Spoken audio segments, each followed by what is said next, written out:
Question: what are the changes with the nursing registration process in New Zealand for overseas trained nurses? Answer: the changes includes an online exam test, an education model focusing on nursing in Aotearoa, New Zealand, and an OSCE. Moving to New Zealand?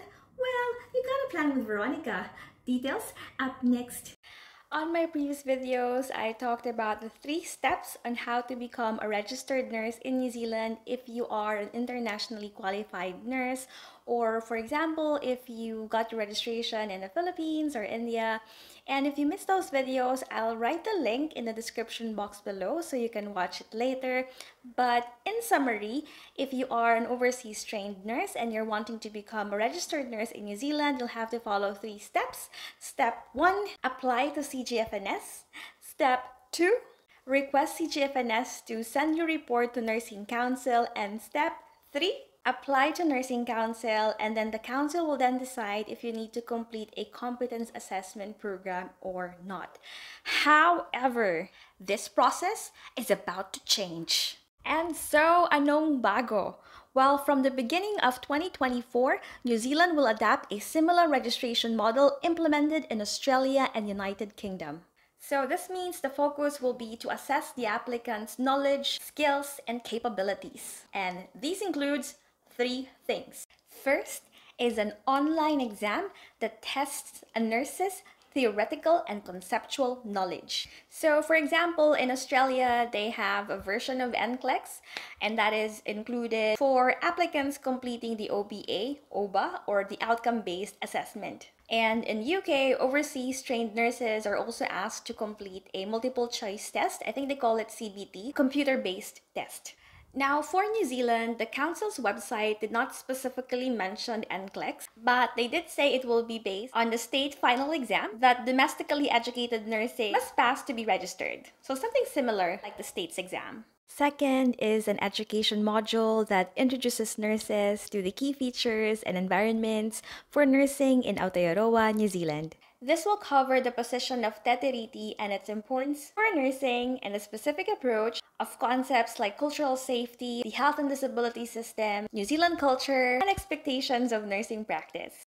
Third is OSCE, or the Objective Structured Clinical Examination, which will test the nurse's clinical and professional skills in a simulated environment.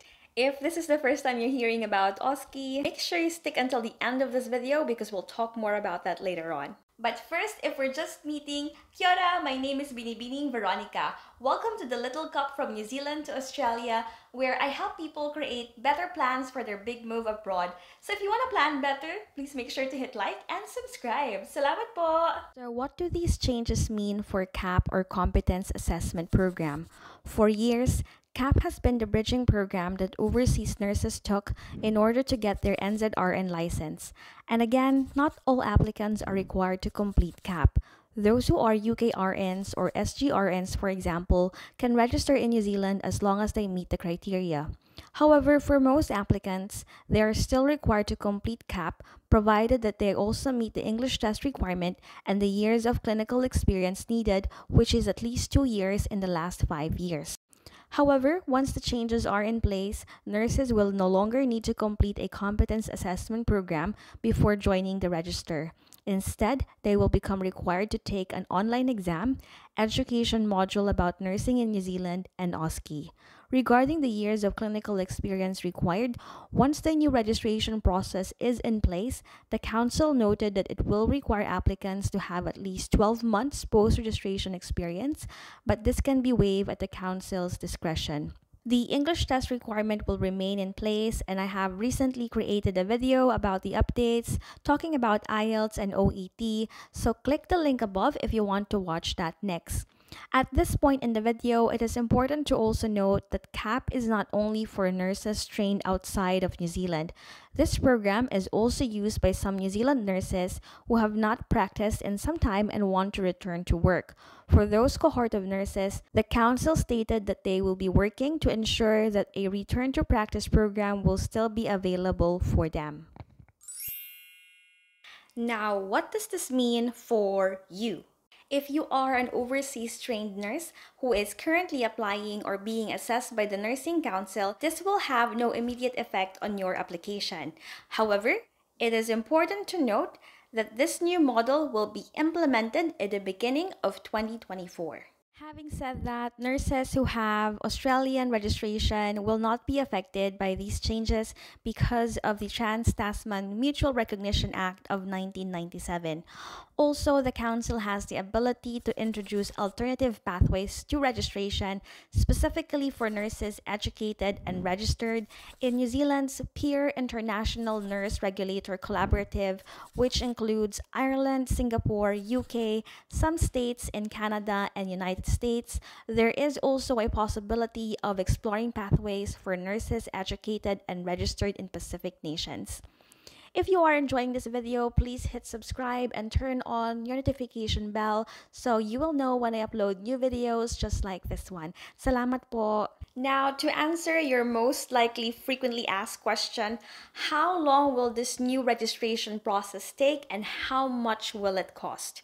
Well, unfortunately, we don't know just yet. We use the current cost of UK and Australian pathway as a basis of comparison, then it will hopefully be likely cheaper than CAP. But if you compare the new process versus the old process of becoming a registered nurse in New Zealand, by 2024, applicants will have to complete extra steps. As mentioned, it will be the online exam, the education module, and OSCE. And by the way, for your reference, with the current proposal, it is envisioned that applicants can sit the online exam while they are still overseas, and that the OSCE part will be delivered in New Zealand and be able to complete in 1 day. The Council has not finalized how the education model will be delivered, but they are considering online delivery as an option. Now let's talk more about OSCE. An OSCE tests practice skills through a series of simulated clinical settings or stations. In each station, an applicant is individually assessed for their performance during a specific clinical scenario designed to test a particular skill area. Like I mentioned previously, this is currently part of the registration process for overseas nurses seeking registration in United Kingdom or Australia. These types of assessments were initially developed in the 1970s and are commonly used for assessing health professionals across the globe. For example, the Medical Council of New Zealand uses an OSCE format for its NZREX clinical assessment of international doctors. As part of the new registration process for international nurses, the Council is also considering introducing a short pre-OSCE orientation to support and explain the process to the applicants. And while CAP will be removed once the new model is implemented, the Council said that they will explore the positive dimensions of CAP, like the pastoral care element of this program, and how it can be preserved to support internationally qualified nurses. But how about you? What do you think of the new model? Do you think it'll make the application process easier or more challenging? And more importantly, if New Zealand will have the same registration process like Australia and United Kingdom, will you still consider becoming a nurse in New Zealand? Or would you rather move to Australia or United Kingdom? By the way, if you are heading to Australia, you may want to check my video on how to become a registered nurse in Australia. As always, I wish you all the best with your journey and I hope you will be blessed. I'll see you soon. Bye!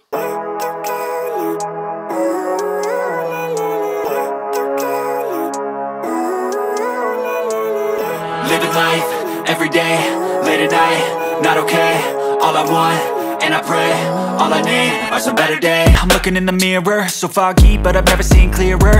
I don't really think anyone can save me, and honestly I'm not really sure